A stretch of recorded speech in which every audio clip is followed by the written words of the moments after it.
Mga kapuso pagpatukod sa Panay Guimaras Negros Bridge, hindi apektado sa gin-report nga pagkansela sa South Korean government sang loan grants sa Pilipinas. Si Zen Kilantang Sasan nakatutok. Yara na sa 99% ang detailed engineering design sang Phase 1 sang Panay Guimaras Negros Bridge. Buot silingon, halos natapos na ang pagtuon sa pundasyon sang Taytay, soil analysis kag iban pa. Sunod sa Department of Economy, Planning and Development 6, hindi naman apektado ang konstruksyon sang Taytay. Kasunod sang anunsyo sang South Korean government nga pagkansela sang pila ka loan grants sa Pilipinas. So PGN Bridge will still continue.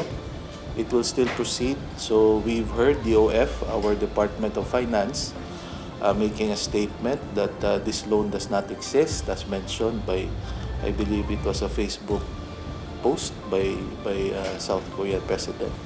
So they have queried with the Korean government regarding the status of this. And apparently it's a DAR, Department of Agrarian Reform project, on a big bridge project which was never materialized. Ginalauman nga makumpleto ang DED sang PGN Bridge subong nga bulan. After that, we will proceed with the procurement process which hopefully take us until next year.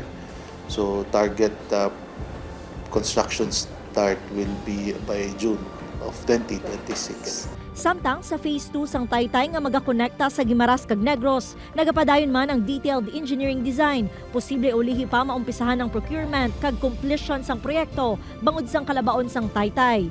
Upod kay Cirilo Renduque, Zen Kilantang Sasa, One Western Visayas.